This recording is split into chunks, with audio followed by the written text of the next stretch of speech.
2005 ఉపాధి హామీ చట్టాన్ని 2005 ఉపాధి హామీ చట్టాన్ని కొనసాగించాలి. 2005 ఉపాధి హామీ చట్టాన్ని కొనసాగించాలి. 2025 కొత్త చట్టాన్ని రద్దు చేయాలి. 2005 నరేంద్ర మోడీ తీసుకొచ్చిన కొత్త చట్టాన్ని రద్దు చేయాలి. 2005 మహాత్మా గాంధీ పేరు మీద ఉన్న చట్టాన్ని కొనసాగించాలి. 2005 మహాత్మా గాంధీ పేరు మీద ఉన్న చట్టాన్ని కొనసాగించాలి.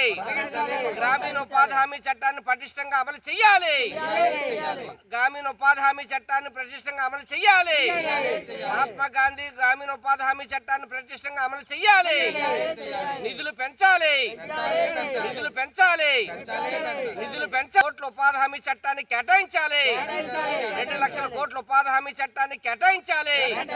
2 లక్షల కోట్ల ఉపాధి హామీ చట్టాన్ని కేటాయించాలి. 600 కూలీ 200 రోజులు పని కల్పించాలి. 600 కూలీ 200 రోజులు పనులు కల్పించాలి. 600 కూలీ 200 రోజులు పనులు కల్పించాలి. వ్యవసాయ కూలీల కోసం ఏర్పాటు చేసినటువంటి 2005 చట్టాన్ని కొనసాగించాలి. వ్యవసాయ కూలీల కోసం 2005 చట్టాన్ని కొనసాగించాలి. మహాత్మా గాంధీ పేరు మీద ఉన్నటువంటి చట్టాన్ని కొనసాగించాలి. 2025 నరేంద్ర మోడీ తీసుకొచ్చినటువంటి చట్టాన్ని రద్దు చేయాలి. 2025 నరేంద్ర మోడీ తీసుకొచ్చిన చట్టాన్ని రద్దు చేయాలి. 2025 నరేంద్ర మోడీ తీసుకొచ్చిన చట్టాన్ని రద్దు చేయాలి. 2025 నరేంద్ర మోడీ తీసుకొచ్చిన చట్టాన్ని వెంటనే రద్దు చేయాలి. 2025 నరేంద్ర మోడీ తీసుకొచ్చిన చట్టాన్ని వెంటనే రద్దు చేయాలి. గ్రామీణ ఉపాధి హామీ చట్టాన్ని అమలు చేయాలి. గ్రామీణ ఉపాధి హామీ చట్టాన్ని పటిష్టంగా అమలు చేయాలి. గ్రామీణ ఉపాధి హామీ చట్టాన్ని పటిష్టంగా అమలు చేయాలి. ఉపాధి కూలీలకు రక్షణ కల్పించాలి. 200 రోజులు పని 600 కూలీ ఇవ్వాలి. 200 రోజులు పని 600 కూలీ ఇవ్వాలి. 2025 మహాత్మా గాంధీ పేరు మీద ఉన్న చట్టాన్ని కొనసాగించాలి. నరేంద్ర మోడీ తీసుకొచ్చినటువంటి ఉపాధి హామీ చట్టాన్ని రద్దు చేయాలి. నరేంద్ర మోడీ తీసుకొచ్చినటువంటి చట్టాన్ని రద్దు చేయాలి. ఉపాధి కూలీలు పొట్టగొట్టొద్దు. ఉపాధి కూలీలు పొట్టగొట్టొద్దు. చట్టాన్ని పటిష్టంగా అమలు చేయాలి. వర్ధిల్లాలి ఆంధ్రప్రదేశ్ వ్యవసాయ కార్మిక సంఘం.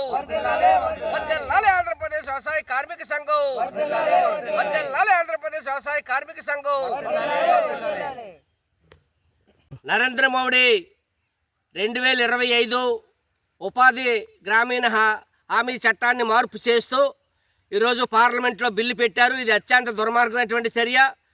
ఏదైతే గాంధీని చెప్పినటువంటి గాడ్స్ ఎవరైతే ఉన్నారో ఆర్ఎస్ఎస్ బీజేపీ వాళ్ళ యొక్క వారసులు ఈరోజు గాంధీ తీసుకొచ్చిన గాంధీ పేరు మీద ఉన్నటువంటి మహాత్మా గాంధీ జాతీయ గ్రామీణ ఉపాధి హామీ చట్టాన్ని మారుస్తూ ఈరోజు గాంధీ మీద ఉన్నటువంటి వాళ్ళ యొక్క ఆగ్రహావేశాలు కానివ్వండి, వాళ్ళ కావేశాన్ని కానివ్వండి, దాన్ని మార్పు చేసి ఈరోజు ఉపాధి కూలీల యొక్క పొట్టగొట్టాలని చెప్పేసి ఈరోజు చూస్తూ ఉన్నారు. ప్రతి సంవత్సరం నిధులు తగ్గించుకుంటూ వచ్చారు. ఇప్పుడేం పూర్తిగా మహాత్మా గాంధీ జాతీయ గ్రామీణ ఉపాధి హామీ చట్టాన్ని పూర్తిగా మార్చేసి మేమేమో కొత్త చట్టాన్ని తీసుకొచ్చి ఉపాధి హామీ చట్టాన్ని పటిష్టంగా అమలు చేస్తామని చెప్పేసి ఈరోజు చెప్తా ఉన్నారు.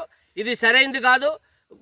మొదట్లో 2005లోనే మహాత్మా గాంధీ జాతీయ గ్రామీణ ఉపాధి హామీ చట్టం MNREGS తీసుకొచ్చినప్పుడు ఆ చట్టం ఉపాధి కూలీల యొక్క ఆర్థిక పరిస్థితులు మెరుగుపరచడం కోసం, వాళ్ళ యొక్క కష్టాలు తీర్చడం కోసం, వలసలు నివారించడం కోసం వాళ్ళు ఎన్నో మేధావులు, స్వచ్ఛంద సంస్థలు, వామపక్షాలు, ప్రజా సంఘాలు పెద్ద ఎత్తున పోరాడి చట్టాన్ని ఆ రోజు 2005లోనే ఈరోజు తీసుకురావడం అటువంటి జరిగింది. అటువంటి చట్టాన్ని ఈ బీజేపీ ప్రభుత్వం వచ్చిన తర్వాత రోజు రోజుకి నిధులు తగ్గించారు. తట్టా గుణపం పార డబ్బులు తగ్గించారు. మంచినీళ్ళ డబ్బులు తగ్గించారు. అదే సమ్మర్ అలవెన్స్ తగ్గించారు. అదేవిధంగా కూలీలు సక్రమంగా డబ్బులు వేయకుండా ఇబ్బందులు పెడుతుంటారు. అంతేకాదు అనేకటువంటి దుర్మార్గమైనటువంటి పనులు చేసి గాంధీని చెప్పినటువంటి గాడ్స్ ఎవడైతే ఉన్నాడో ఆ గాడ్స్ ఆయన యొక్క వారసులుగా ఉండేటువంటి బీజేపీ ఆర్ఎస్ఎస్ ఈరోజు గ్రామీణ ఉపాధి హామీ చట్టాన్ని పూర్తిగా నెట్టేసి తీసేసి రద్దు చేసి ఈ దేశాన్ని ఓ దేశంలో ఉన్నటువంటి కోట్లాది మంది కూలీలకి పూర్తిగా నష్టం కలిగించే విధంగా ఈరోజు వ్యవహరిస్తూ ఉన్నారు.